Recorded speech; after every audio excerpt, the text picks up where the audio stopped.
welcome back to Hot Flash Mama Podcast. Today's show, we're going to talk about aging skin. We're going to talk about why the skin tends to age faster when you get into that pre or perimenopausal state and then into menopause. We're going to go through 5 steps on what you can do to have healthier and younger looking skin. So about 10 years ago, I woke up one morning, I looked in the mirror, and I swear I had aged 10, 15 years overnight. I know I hadn't, but that was what was going through my mind. And it didn't feel good. It felt very bad. I just can't even describe it. My heart dropped. I was like, goodness, I'm only 45 years old. What is happening? I look like I could be 60. And so that kind of prompted me to start seeking out and taking better responsibility for my skin. I started drinking more water. I started doing all the things that you're supposed to do. I was desperately seeking good skincare. I was looking for just anything that was going to give me some positive results, something to motivate me, to get me to do what I needed to do on a regular basis. So I went to the department store and I bought their top of the line skincare.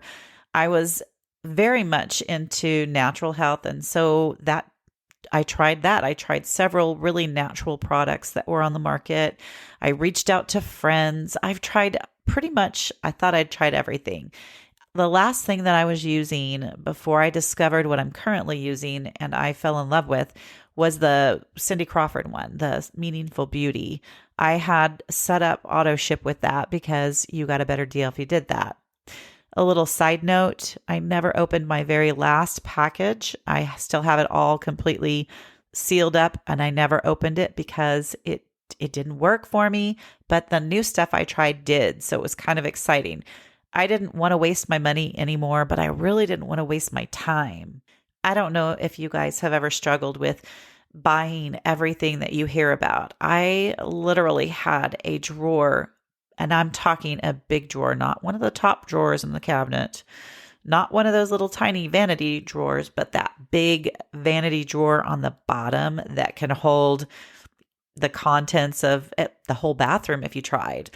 That was filled up with 10 different neck creams, 7 different eye creams, this and that, all of the things that just didn't work. I was really tired of wasting my time and money, and I was about to give up. And I finally found something that the more I used it, the better results I got. It was a really nice change. It was something that I could tell after just using it one time, I could tell a little difference. And then the more I use it, the more I like it. Now, I'm not guaranteeing that this is going to be the one that works for you, but what I can tell you is that if you start with a good program, hopefully you'll get results with anything. And of course, I'm going to share with you links of the things that I use and truly love. And as a matter of fact, I signed up so that I could get a discount because the only thing better than great skin is great skin at half price. So as I said, aging doesn't happen overnight necessarily, but I can tell you from the first time that I went through perimenopause when I was in my early 30s, late 20s, early 30s, I can tell you that I did notice some symptoms. I did notice some signs of aging in my skin. It wasn't nearly as bad, of course, as this time. And once I got my hormones regulated, those signs of aging just kind of evaporated for me, which was fine by me. They were premature anyhow. Now, as we age, our body is producing fewer hormones. What that can cause is a fluctuation in your hormones, meaning your progesterone levels and your estrogen levels can be up and down all over the place, which is why we have mood swings and night sweats and hot flashes.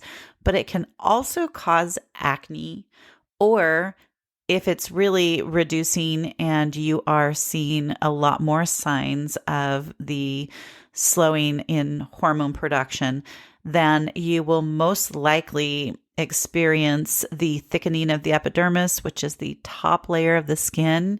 When that happens, it is not producing, your body won't produce as much oil for the skin, which in turn makes it even easier for it to dry out. You know, they say that dry skin is the number one reason for wrinkles. And I agree with that 100%. Now, sun damaged skin at this time also tends to become more prominent. So if you've had that sun damage from being out in the sun when you were younger, you're going to start seeing that. When I was younger, they used to refer to them as liver spots. And I think it's because they look like liver. The color is brown and they're misshapen. We get them on the back of our hands as we get older. You can get them on your face. And those are just not beautiful for sure. As a matter of fact, when I talked about how I used to wear makeup all the time, I had a lot more of those liver spots. I drove a lot. I am the type of person that you get me in a car. I love to be behind the wheel, a car, an RV. I am on the road. I just love driving, and I've driven my whole life and I just love it. But the damage that comes through that windshield and through the side windows, it's unbelievable what it can do for your skin. It's actually, in my opinion, it's way more intensified when it comes through that windshield or from the side window. So again, as your hormone levels drop, it does thicken the epidermis, which is the top layer of skin, so oil production is reduced. You're also producing less collagen. So that is something that not only will you see it in your skin, your face, wrinkles, elasticity, but you're also going to notice it possibly in your joints and other areas of your body. So now with all of that really bad news, I want to share some good news. The solution to aging skin can be as simple as 5 steps. The number one step is water. I know I'm going to say this a lot. You just need to get used to it. If you are not hydrating yourself on the inside, you can't expect the outside to remain soft and supple. It is very important that you get an adequate amount of water on the daily. Half your body weight in ounces of water is the minimum amount that your body really does need to have good hydration. Again, if you weighed 150 pounds, divide that by 2, convert to ounces, 75 ounces of water a day for the average 150 pound person. Now, if you weigh more, if you weigh 200 pounds, you're going to increase that water because you need it. You're going to need additional water. Number 2, basic skincare. I know it sounds so basic and so easy, but I was one of those people that did not have a clue. So I thought that when I finally decided I needed to start taking care of my skin, the first thing I did was start using makeup wipes. I wore makeup every day. I was not proud of my skin. It was dull, drab. I had brown spots on my face. It looked so dry. It was just terrible. So I did what everybody else tends to do. I tried covering it up. And here is where my little accent might come out when I say, y'all, write this down. Your makeup cannot be a 10 if your skincare is a 2. Let me repeat that. Your makeup is never going to look good if you are not taking care of your skin. I learned that the hard way. It just seemed like the more I tried, the worse it looked, I should say. So the next thing you want to think about is, what am I doing for my skincare? What am I doing for my basic skincare? When I first started, I started with just removing my makeup with a makeup wipe, thinking, oh, okay, I'll take this off. That's good. I'm good. It's not a one and done thing, guys. If you take off your makeup, you still need to wash your face. And then you still need to put that moisturizer on. So we need to be very careful not to think that just taking off makeup is going to work for us.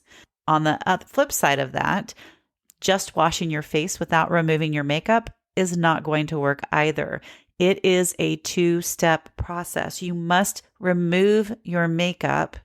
Most makeup is either water resistant or waterproof. So you're not going to get it off with just a cleanser.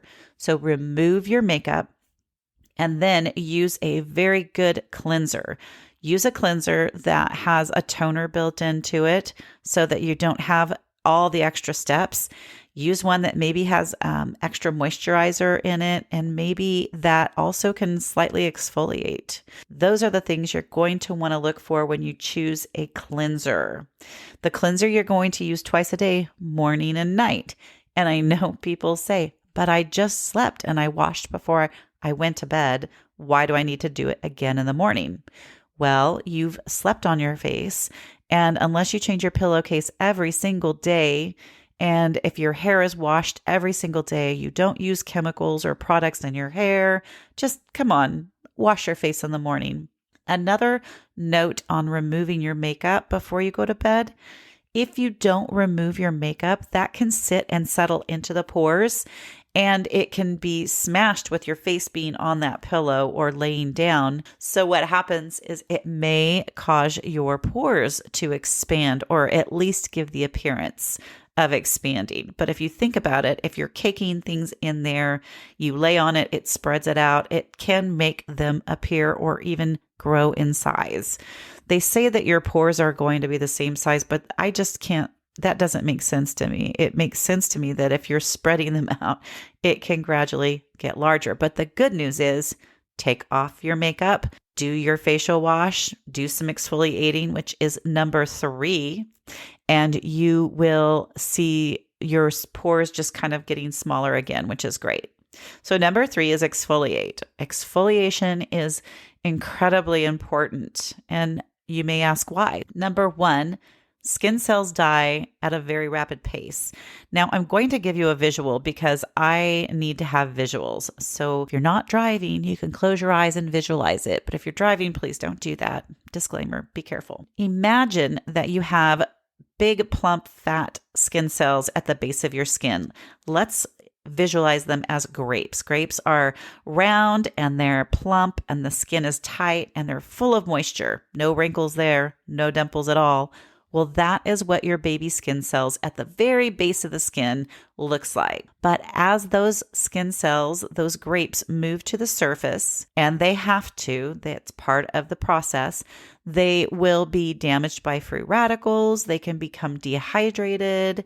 They're not getting enough moisture, and they are just basically dying off. Now you can imagine them as raisins. So grapes do turn into raisins if you don't get to them fast enough and turn them into wine. Okay, that's a joke. Grapes will, as they dehydrate, become more like raisins. And what happens is that outer skin, just like ours, thickens and it dimples. The skin cells flatten, okay? So they're not as round and plump and lush as they were when they were baby skin cells. And then there's dimples and wrinkles in those skin cells. Okay, so we're looking at some nasty looking raisins if we're not careful. But what happens next? Well, those skin cells will continue to move to the surface where they will die off. That is where exfoliation comes in. You have these dry skin cells sitting on top of your skin. Imagine them like cornflakes. So you've got grapes, raisins, and cornflakes. If you don't take those cornflakes off, and you put moisturizer on those cornflakes, what do you have? You have soggy cornflakes. What happens if you put makeup on those cornflakes? Well, you get frosted flakes. And nobody wants to walk around with frosted flakes. So exfoliate, my friends.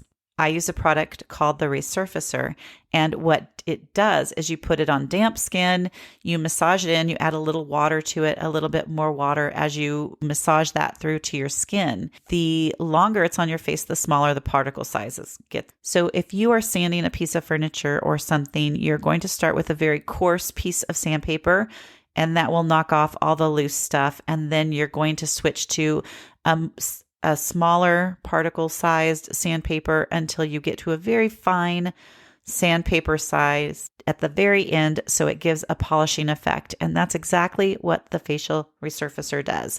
The next thing we're going to talk about is targeting specific skincare needs. If you're at the point to where you just started using skincare, just give all that stuff a chance to work. Your facial wash, the resurfacer, moisturizer. But if you've used a lot of skincare and you're very comfortable with adding in treatments, that's what I would like to share with you now. There's several different types of treatments. You can use an eye cream that works great for crow's feet and bags under the eyes.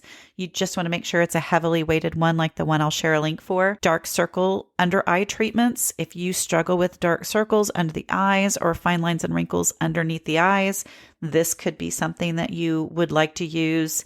Skin brightening if you suffer from the things that I did, sun damage and brown spots on your face. I have a little one on my nose that this works great for. Retinol. I was so scared of retinol when I first heard about it. I just avoided it like crazy, but they say that retinol is something that if you go out in the sunlight with it on, it will damage your skin. And that is not actually the truth. What happens if you expose retinol to sunlight is basically you're wasting your money because it neutralizes the retinol. It will not work in bright lights. It's also why when you purchase a retinol product, if it's in a clear or transparent jar, you really want to avoid that because that means that sunlight has already, any kind of light actually, has already permeated through that jar and into the product, possibly neutralizing that product. If you struggle from your hormones fluctuating, so you get oily skin, dry skin, oily skin combination, there is this fabulous product. It's called Climate Control. It will help balance the climate of your skin. If you think about what a thermostat does, it actually adjusts the heat and the cold, so it balances out the room temperature. Climate Control can actually pull moisture from the air into the skin if it's dry. It is incredible and probably one of my favorite products. So the last tip, number 5, is collagen. Internal collagen, external collagen, just put that stuff all over. Take a bath in that stuff. I'm just kidding. Don't do that. It's really expensive. Collagen is absolutely essential to our body for hair growth, skin rejuvenation. It helps with elasticity in the skin, which gives us that nice taut feeling. It is great for our joints. And there has been a lot of studies that the marine collagen is the very best for skin. And if you'll notice, a lot of the products that are on the market for skin, the topical types of collagen, are made from a marine collagen.